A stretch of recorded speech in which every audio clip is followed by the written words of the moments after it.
Also, ladies and gentlemen, last night when I sent Sharon pictures of God, I came out here and just looked left, right where I'm standing here above this driveway.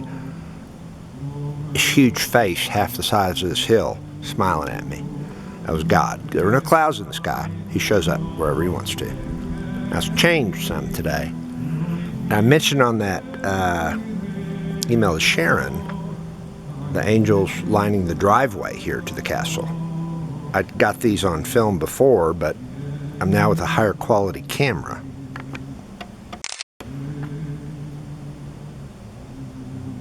And thank goodness I've got a tripod that works now, so I can take pretty good pictures. Look, folks, those are lights in the ground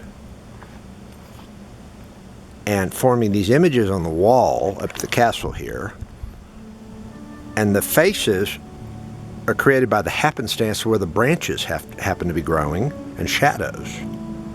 Look at this, folks. Look at this guy. It was even, maybe they moved a little bit since the other night. I think it just clearly defined all 8 of them the other night, but you can see plenty of it now. This is what I was referring to, okay? And I've asked Sharon to set up a webinar. There's a couple of emotional things I want to say. Happy, good news, but also breaking news. Things that never before been said or proven or known. Yes, when Christ got so mad in John chapter 2 at the temple, it wasn't God that was living in the back room, folks. It was Satan. Okay? And if you think about it, why would God be so mad that he would threaten to destroy his own father's house? Think about it, you idiots. Has no one ever thought about this? And sure enough, why would God let his own home be destroyed by the Romans in 70 AD?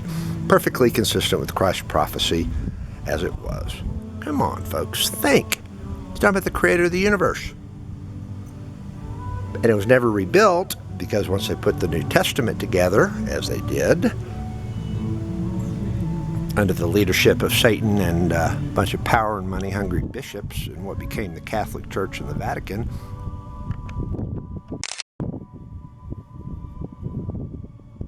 with big-time use of those fraudulent letters attributed to Paul, Satan didn't need a new home, a new temple to live in, because he had the Vatican. You get it, folks? That was his original home. His influence continues there to this day.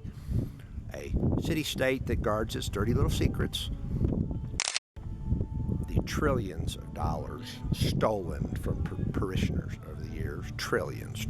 They have their own private army. Hey, check out the connections of the Vatican and Switzerland if you want to. Why don't y'all check that out? You want to learn something new there? Huh?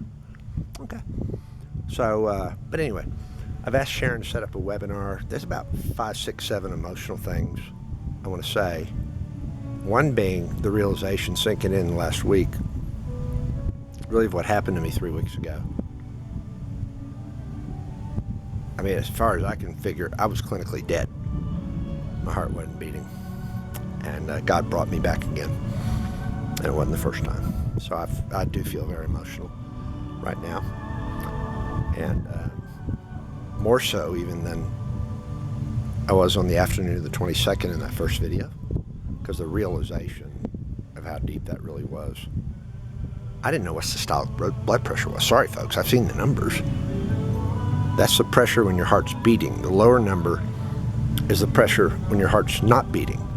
I dropped in, what's it called, some kind of shock. Look it up. It's when your blood pressure plummets. Suddenly, you can die in minutes. I was at 80/80, folks. That means my blood pressure didn't go up any from heartbeats. Think about it, folks, okay? Anyway, I'm going to say this again. I said I was led to say what I needed to say about MGM last night. I don't want to go there anymore on anybody, okay? Let's make this happy. My goal is 100%. I mean it. That's my commitment to everybody, okay? And I want to say one other thing tonight on this tape, because I know it's going to be watched. When I sit here and I get emotional over some of these Christmas songs, as I always have, but to a totally different degree now, if you listen to words like "What child is this?" Hark the Herald Angels Sing, singing choirs of angels. Yeah, we heard those in the upper room. Ask anyone on our Chapelwood trip to the Holy Lands last fall. We heard it. They were there. God and sinners reconciled through the work of Christ.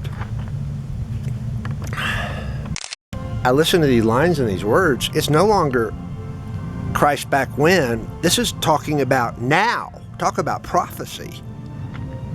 It's stunning to me, and it just brings tears to my eyes, and I hope y'all are seeing it the same way. Thanks. Bye.